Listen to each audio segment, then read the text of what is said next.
ఓరుగల్లు ఖిల్లాలో రాజకీయాలు విచిత్రంగా మారుతున్నాయి. గులాబీ పార్టీకి గుడ్ బై చెబితే ఎంపీ టికెట్ కన్ఫర్మ్ అయిపోయింది. కారు పార్టీ నుండి వచ్చిన నేతలకే ఇటు కాంగ్రెస్ అటు బీజేపీ టికెట్స్ను కేటాయించాయి. దీంతో గులాబీ పార్టీ ఇప్పుడు అభ్యర్థుల వేటలో పడిపోయింది. బలమైన నేత కోసం వెయిట్ చేస్తోంది. మొన్నటి వరకు బీఆర్ఎస్లో టికెట్ కోసం పెద్ద క్యూలైనే ఉండేది. కానీ ఇప్పుడు సీన్ రివర్స్ అయింది. టికెట్ ఇస్తామన్నా తీసుకునే వాళ్లే కనిపించడం లేదు. మరోవైపు బీఆర్ఎస్ నుండి జంప్ అయి టికెట్స్ దక్కించుకున్న నేతలు ప్రచారం కూడా షురూ చేసేశారు. దీంతో కారు గేరు మార్చాల్సిన పరిస్థితి ఏర్పడింది. ఇప్పుడు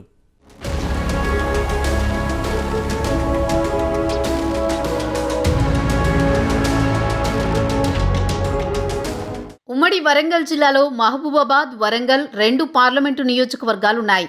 ప్రస్తుతం ఇప్పుడు ఈ 2 పార్లమెంటు నియోజకవర్గాలపైనే రాష్ట్ర రాజకీయాల్లో ఆసక్తికర చర్చ జరుగుతోంది.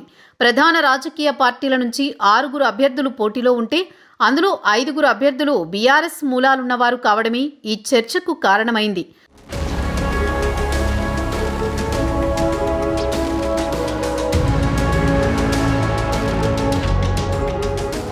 మొన్నటి వరకు బీఆర్ఎస్లో ఓ వెలిగిన పెద్ద లీడర్లు ఇప్పుడు పక్క పార్టీలో దర్శనమిస్తున్నారు.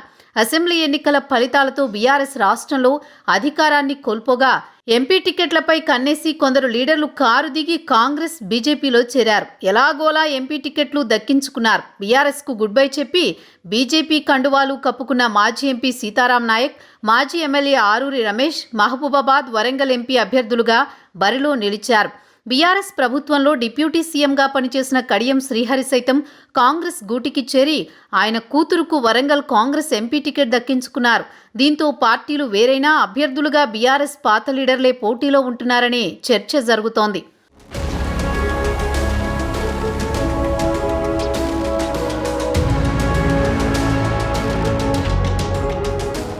2014 లోక్సభ ఎన్నికల్లో మహబూబాబాద్ స్థానం నుంచి బీఆర్ఎస్ అభ్యర్థిగా పోటీ చేసి విజయం సాధించిన అజ్మీరా సీతారాం నాయక్ 2019 ఎన్నికల్లోనూ టికెట్ ఆశించారు. కానీ ఆ స్థానాన్ని మాలోత్ కవితకు కేటాయించడం, ఆ తరువాత కూడా పార్టీ తగిన ప్రాధాన్యం ఇవ్వకపోవడంతో సీతారాం నాయక్ తెరమరుగయ్యారు. ఎంపీ ఎన్నికల నేపథ్యంలో మార్చి 10న సీతారాం నాయక్ బీఆర్ఎస్కు రాజీనామా చేసి కమలం పార్టీలో చేరారు. పార్టీలో చేరిన 3 రోజులకే 13వ తేదీన బీజేపీ విడుదల చేసిన మొదటి జాబితాలో సీతారాం నాయక్ మహబూబాబాద్ అభ్యర్థిగా అవకాశం దక్కించుకున్నారు. ఇక్కడ కాంగ్రెస్ అభ్యర్థిగా బలరాం నాయక్, బీఆర్ఎస్ అభ్యర్థిగా సిట్టింగ్ ఎంపీ మాలోత్ కవిత పోటీ చేస్తుండగా బీఆర్ఎస్ నుంచి వచ్చిన సీతారాం నాయక్ బీజేపీ అభ్యర్థిగా పోటీ చేస్తున్నారు.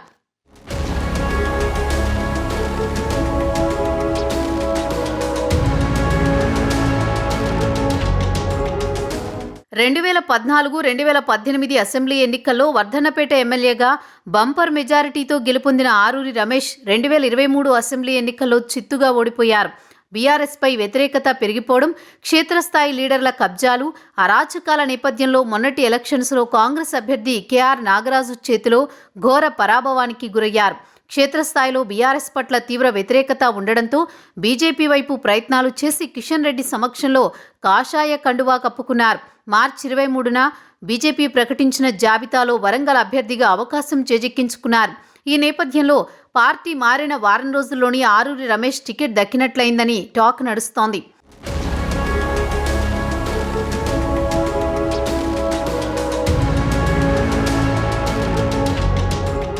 స్టేషన్ గన్పూర్ ఎమ్మెల్యే కడియం శ్రీహరి కూతురు కడియం కావ్యను బీఆర్ఎస్ అభ్యర్థిగా కేసీఆర్ ప్రకటించిన తర్వాత కొద్ది రోజుల్లోనే పోటీ నుంచి విరమించుకున్నట్లు లేఖ రాసి షాక్ ఇచ్చారు.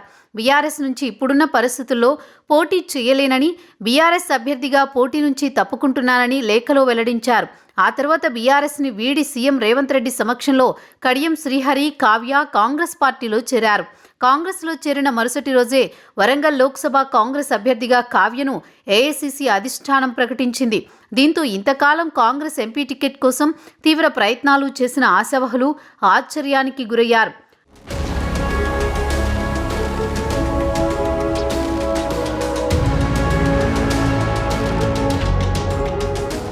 బీజేపీ నుంచి పోటీ చేస్తున్న ఆరూరి రమేష్, సీతారాం నాయక్, కాంగ్రెస్ నుండి పోటీ చేస్తున్న కడియం కావ్య కారు పార్టీ నుంచి వచ్చి టికెట్స్ దక్కించుకున్న నేతలే. మహబూబాబాద్ కాంగ్రెస్ అభ్యర్థిగా పోటీ చేస్తున్న బలరాం నాయక్ మినహా మహబూబాబాద్, వరంగల్ స్థానాల్లో బరిలో నిలుస్తున్న ప్రధాన పార్టీలకు చెందిన 6 అభ్యర్థులు 5 బీఆర్ఎస్ మూలాలున్న వ్యక్తులేనని రాజకీయ వర్గాల్లో సర్వత్రా చర్చ జరుగుతోంది. ఇదిలా ఉంటే సొంత పార్టీ నేతలను కాదని బీఆర్ఎస్ నుంచి వచ్చిన వాళ్లకు టికెట్లు కేటాయించడం పట్ల పార్టీల నాయకులు అసంతృప్తి వ్యక్తం చేస్తున్నారు. ఇలా బీఆర్ఎస్ను వీడి ఇతర పార్టీల నుంచి అభ్యర్థులుగా పోటీ చేస్తున్న నేతలకు ప్రజలు ఎలాంటి తీర్పిస్తారో చూడాలి మరి.